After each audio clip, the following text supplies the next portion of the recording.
এই মুহূর্তে হযরত শাহজালাল আন্তর্জাতিক বিমানবন্দরে আছেন রিপোর্টার তামিম হোসেন। বাংলাদেশ দলের সবশেষ খবর জানতে সরাসরি চলে যাচ্ছি তার কাছে। তামিম, লম্বা সময় পর এই হযরত শাহজালাল আন্তর্জাতিক বিমানবন্দরে হাস্যোজ্জ্বল বাংলাদেশ দলকে দেখা গেছে। আমরা জানি দীর্ঘদিন ধরেই একটা খারাপ সময়ের মধ্যে ছিল টিম টাইগার, তবে সেখান থেকে শ্রীলঙ্কার মাটিতে যেই জয়টা পেয়েছে টাইগাররা, এটা পুরো দলটাকেই উজ্জীবিত করেছে। আমরা দেখেছি অধিনায়ক লিটন কুমার দাস ট্রফিটা হাতে নিয়েই বেরোয়েছেন এবং দলের প্রতিটা সদস্য তাদের মধ্যে একটা তারা সবাই উজ্জীবিত ছিলেন। থাকবেনই না কেন, শ্রীলঙ্কার বিপক্ষে এটা কিন্তু প্রথম টি-20 সিরিজ জয় বাংলাদেশের।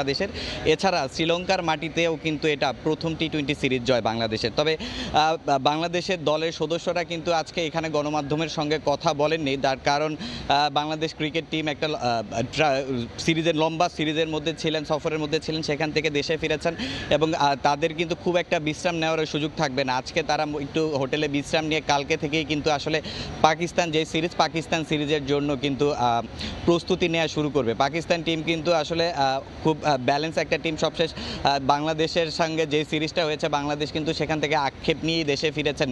তখন কিন্তু দেখা গেছে যে ক্রিকেটারদের মধ্যে একটা লুকোচুরি করে এয়ারপোর্ট থেকে বেরোতে দেখা গেছে। তবে আজকে তাদের সবার মধ্যেই একটা আলাদা উত্তেজনা কাজ করছে। তো ওই যে উজ্জীবিত এবং ওই যে কনফিডেন্সটা তাদের তৈরি হয়েছে, এটা কিন্তু ঘরের মাঠে পাকিস্তান সিরিজে অনেক গুরুত্বপূর্ণ ভূমিকা পালন করবে। কারণ আমরা জানি যে আসলে লিটন কুমার দাস কিন্তু আসলে দলটাকে একটু ভিন্ন আঙ্গিকে সাজানোর চেষ্টা করছেন। তা সে কিন্তু আসলে নিজেও ধীরে ধীরে ছন্দে ফেরার চেষ্টা করছেন। আমরা যদি সেকেন্ড টি-20টার কথা বলি, দুর্দান্ত একটা ইনিংস খেলেছেন, একাই আসলে একজন ক্যাপ্টেন যেভাবে খেলা উচিত সেভাবেই খেলেছেন। এই পাকিস্তান সিরিজ নিয়েও কিন্তু সে বলেছেন যে আসলে সে বেশ কিছু পরিকল্পনা আঁটছেন এবং এই পাকিস্তান সিরিজটা কিন্তু তার কাছে অনেক গুরুত্বপূর্ণ। কারণ আমরা যেমনটা জানি যে লিটন কুমার দাসকে নিয়ে কিন্তু খুব বেশি সমালোচনা হয়েছে, তার নেতৃত্ব, তার পারফরমেন্সের সঙ্গে তার নেতৃত্ব নিয়েও কিন্তু নানা কথা হয়েছে। তো ঘরের মাঠে তার কিন্তু এই প্রমাণের জায়গাটা কিন্তু ঘরের মাঠে তাকে করতে হবে এবং লিটনও কিন্তু চাইবেন যে আসলে এই যে 3 ম্যাচের টি-20 সিরিজ, এখানে তার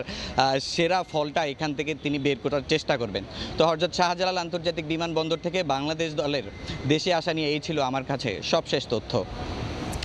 দারুণ একটা সিরিজ জয় নিয়ে দেশে ফিরেছে শ্রীলঙ্কা থেকে বাংলাদেশ ক্রিকেট দল। তবে খুব একটা বিশ্রামের সুযোগ নেই। সামনেই রয়েছে পাকিস্তান সিরিজ 20 জুলাই থেকে, যেটা শুরু হবে। সেই সিরিজের জন্য কাল থেকেই প্রস্তুতি নামবে দল। বাংলাদেশ দলের সবশেষ খবর জানাতে হযরত শাহজালাল আন্তর্জাতিক বিমানবন্দর থেকে যুক্ত হয়েছিলেন রিপোর্টার তামিম হোসেন।